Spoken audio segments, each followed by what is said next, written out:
Olá, sejam bem-vindos a mais um vídeo aqui do canal e hoje a gente vai falar tudo que a gente já sabe sobre a lore, né, sobre a história do Cyno. É um personagem que tá pra vir aí nos próximos banners, eu sei que tem muita gente extremamente empolgada e guardando as geminhas pra ele. Então hoje a gente vai contar um pouquinho mais do que você pode esperar da história e também da personalidade do nosso personagem. What the fuck?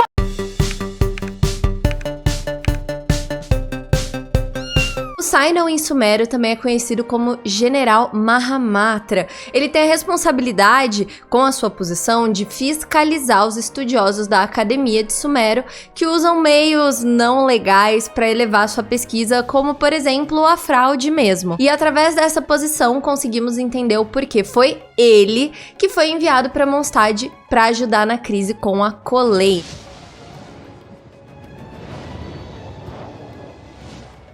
Essa história ela se passou no mangá oficial de Genshin, que você consegue achar para ler facilmente na internet em inglês. E lá é bem legal porque tem várias informações que ainda não saíram no jogo, mas também porque vai contar exatamente essa história que eu vou resumir aqui pra vocês. A Collei nasceu doente, por isso sofreu muito bullying e marginalização da sociedade. E seus pais, achando que salvariam a filha num último esforço, resolveram dar ela para um estudioso que jurou o seu tempo e a sua vida para tentar salvar a garota. Mas não foi bem assim, né? Se fosse, não teria tido crise, não estaria tendo história. Esse estudioso, na verdade, estava trabalhando com o Fatui Dottore, que não tem limite para seus experimentos, e ao invés de tentar curar a Collei, eles, na verdade, injetaram nela uma substância, um poder misterioso chamado resíduo de Arconte.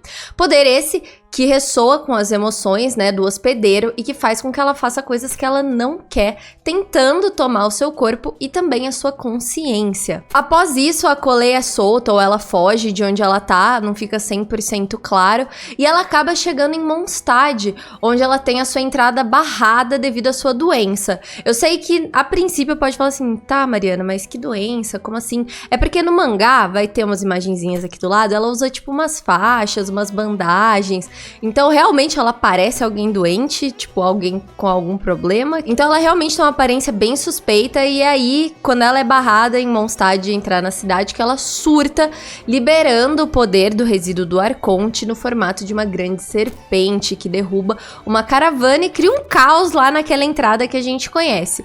Então, todo mundo se ocupa, né? Nossa, o que é essa serpente? Vamos derrotá-la, perigo, blá blá.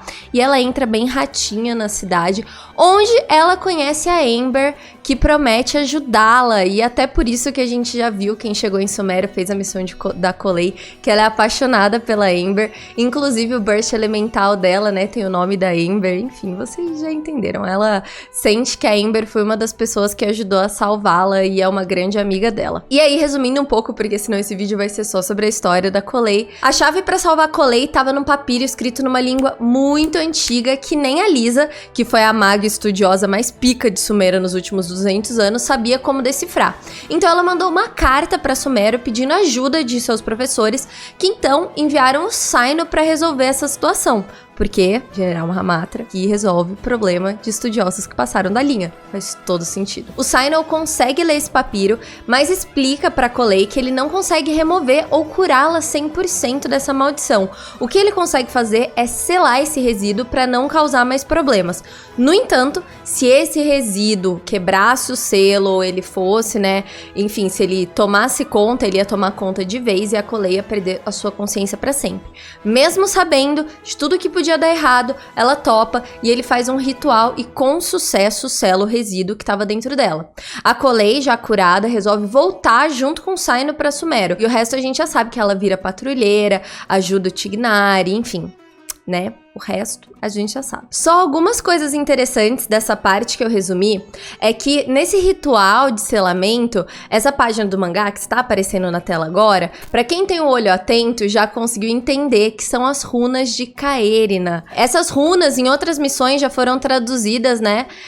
E se você traduz o que tá escrito nesse ritual, tá em inglês, né? Porque a tradução tá em inglês, ficam algumas siglas que são nomes hebreus que usavam pra se referir a Deus, e a frase, acima da minha cabeça, a presença de Deus. E isso é bem interessante porque a gente tem alguns pontos de atenção e que talvez a gente vá ver no próprio jogo, que é Primeiro, os estudiosos de Sumério estão indo atrás de alguma magia ou alquimia igual ao povo de Caerina, porque Caerina era considerada uma população super avançada. Então, isso tem a ver com conhecimento também, porque só isso explicaria o Sinol conseguir ler essas runas, né, de Caerina. E o segundo é porque usar palavras hebraicas e se referir a Deus no singular sobre a cabeça, uma vez que, na verdade, existem 7, tecnicamente, né, deuses em Teyvat. Coisas a se pensar, é o Deus que tá em Celeste, é o quê?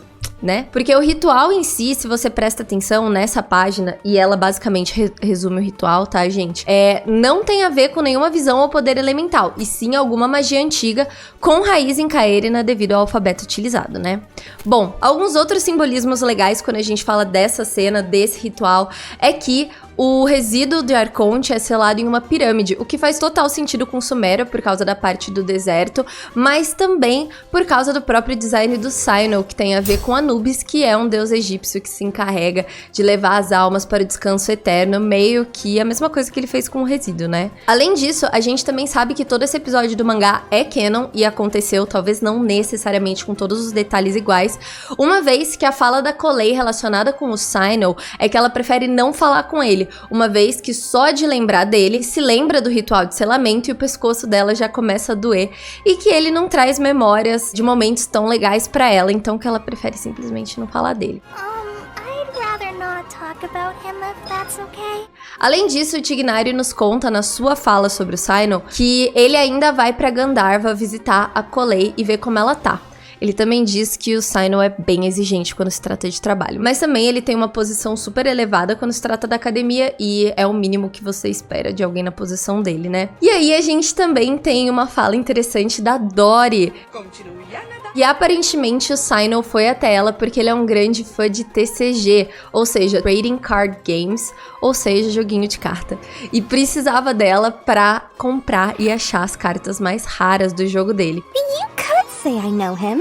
After all, I was the only merchant in all Sumeru who could acquire the full range of Genius Invocation TCG merch for him. E por último, algumas fontes dizem que ele tem uma cara muito séria e devido à sua posição elevada na academia, muitas pessoas se sentem intimidadas e nada à vontade perto dele.